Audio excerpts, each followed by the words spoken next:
Gregory Keene turns another page of the Dossier on Dumetrius.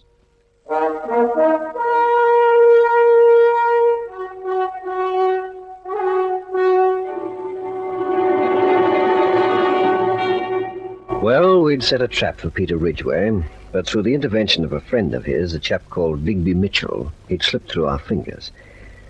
We didn't worry much. You can't charge about London for long with the Metropolitan Police after you. And with Inspector Frayne, catching Ridgway had become, you might say, a personal matter. Hetty Bergner was fairly safe. We had her guarded, as I believe I told you before. Oh, by the way, she found that job. She'd taken a job singing at the Red Feathers Club in Soho. But while all this had been going on in London, we'd had other irons in the fire. We had a general inquiry out for the man we knew as Dumetrius, with all the European authorities that were cooperative, and we were also finding out all we could about Karl Alexis Scammell, the chap they'd found dead under the Argartenstrasse rubble in Berlin. The investigation of Scammell bore fruit first, if you could call it fruit, that is.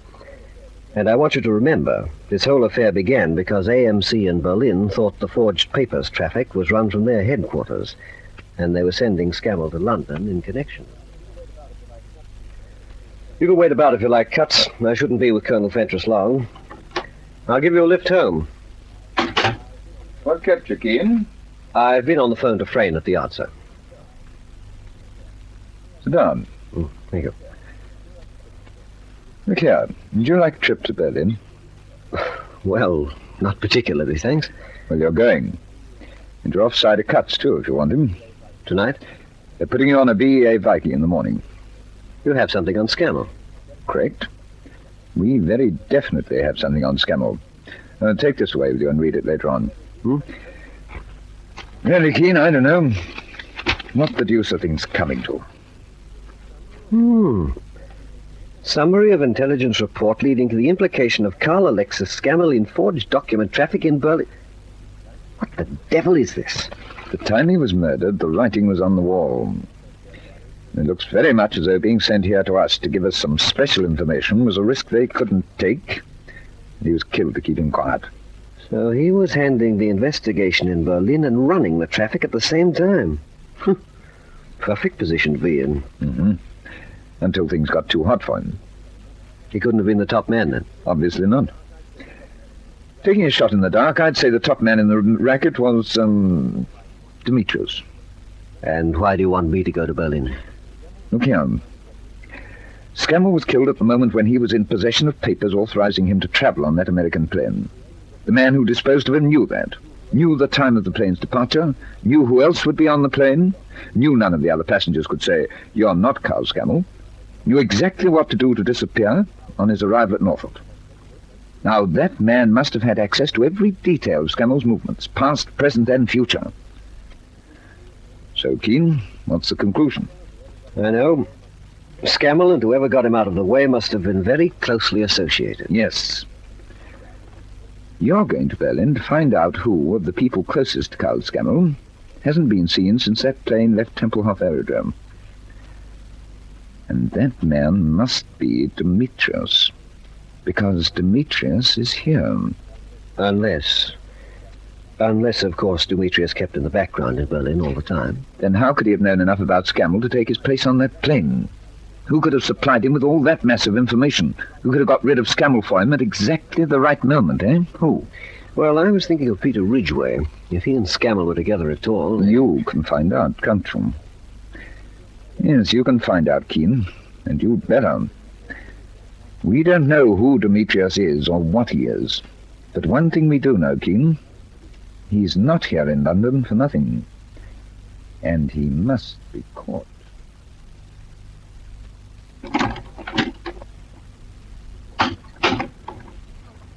Peter? Are you awake, Peter? I just dozed off for a minute. What's the time? 4:10. Here, give me your coat. Thanks. That's right. Now then, Sally, quickly. Tell me about Hetty Bergman and this job of hers at the Red Feathers Club. Yes. Well, I could hardly believe it at first, but it's true. Has she started there yet? Did you see her? Yes, but she's not starting till tomorrow night. Tony Marsotti, he's an Italian or something. He runs the club. Well, he was in his office upstairs, and I had to run up with some cigarettes. She was there. Oh, she's beautiful, Peter. Never mind what she looks like. Just tell me.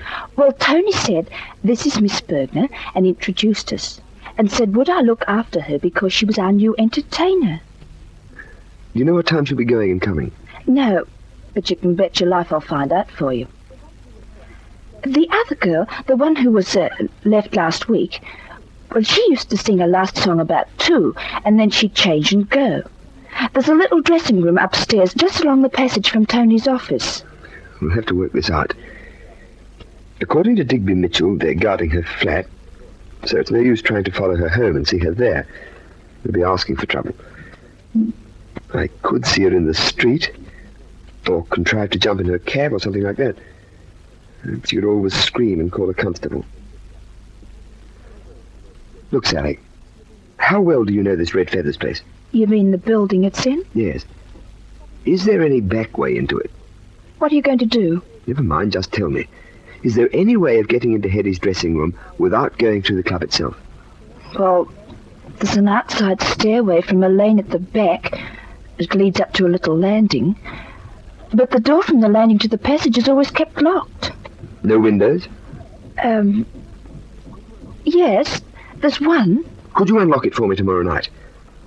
I'd like to tackle Hetty in her dressing room after her last performance. You'll be taking an awful risk. I don't know. Why should I? Well, a lot of funny things go on at the Red Feathers Club. If you ask me, it's only a front for something else. Such as what? They say if you know your way around, Tony Marsotti can get anything for you. And he keeps 2 men there, gangsters they look like. They're supposed to be bouncers, but I'll bet they've got other jobs besides quietening down the occasional drunk. Such as keeping unwelcome visitors from looking too closely into Tony Marzotti's office. Oh, cheer up, Sally. I've done more than cope with the odd pair of bouncers in my time. But they're both bigger than you. Oh, what do you want me to do? Flex my muscles at you? No kidding, darling. I'm really tough. I'll cope. I have to. I have to get something out of Hetty Bergner. It's my only chance. But, Peter... Oh, you're so much in the dark. How do you know she'll tell you anything? She won't tell me anything in words. Not if she's connected with the murder of Hank Godowski. But I'll find out just the same. How can you? All I can see is you're going to run these risks for nothing. Why, do we should go straight to Major Keene. Listen, Sally. They killed Godowski. If I can make Hetty believe I'm dangerous to them, and she is mixed up in it, they'll try to kill me too, won't they? Yes, but... After I've seen Hetty tomorrow night, I'll arrange to meet her somewhere again. Why, if she even agrees to see me again, it'll look almost certain that she's involved somewhere or other. And if, when we meet, something out of the ordinary happens, then I'll know, won't I? Do you mean you're going to risk your life to... Oh, don't worry, I won't be alone. They'll think I'm alone, but I won't be. Just get me into the Red Feathers Club tomorrow night. Just help me get face to face with Hetty Bergner, that's all. Well, why don't you get some sleep? Just look at the time, it's nearly morning. Come on, off you go.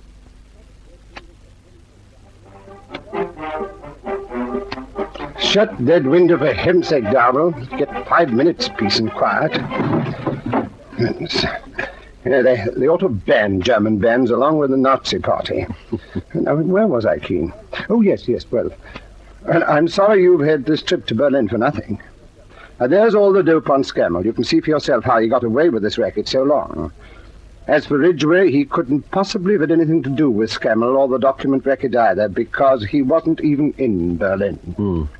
Where was he? He was stationed at Hamburg. He only came to Berlin a couple of days before he flew home. But you tell me there's a chap who used to work with Scammell who's disappeared in the last few days. That's right, but if that poor inoffensive customer was your man Dumetrius, then I'm the king of Siam. Well, who was he and what was he? Oh, he was a German civilian called Otto Schmidt, as ordinary as his name. We employed him here as a clerk of records. Hasn't been seen since, when was it? The night, 4 days ago when he left here. About 9, I suppose. That fits in. Oh, but he was a married man with 3 kids, spoke no English. How the devil could he have impersonated Scammell on that plane? All right, let's forget it. Where exactly did you find Scammell's body? I can run you around to the actual spot, if you like. Might be an idea. Yeah. Well, hop to it, Darwell. Bring the jeep round to the front.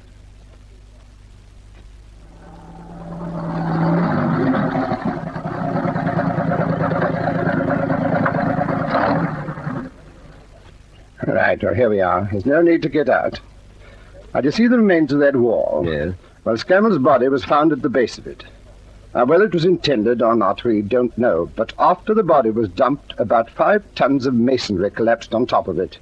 It was only by pure luck that we found him at all. He was in a mess, I take it. Oh, yes, absolutely.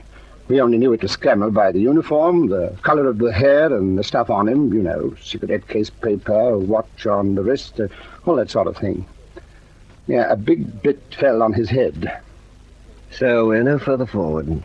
Ridgway's in the clear, and the only man close to Scammell who's disappeared couldn't possibly have been the man on the plane. That's right. Haven't you any idea what happened to that chap Schmidt? Not the foggiest, and actually we're too darn busy to worry about him. Plenty of odd Jerrys disappearing these days, you know. Didn't you mention something about a wife and 3 kids? Well, the wife's been pestering the life out of us, right, left, and centre, that her husband was murdered. But well, you don't want to have a look at her, do you? Sheer waste of time, old chap, I can assure you of that. Can you? Oh, absolutely. Well, I'd very much like to have a word with Fraulein Schmidt.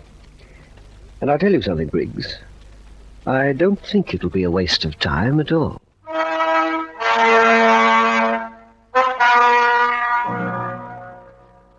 Why did I say I wanted to see the German clerk's wife? Well, whatever made me do it, it was a good thing. Fraulein Schmidt forged us another link in the chain that finally led to Dumetrius.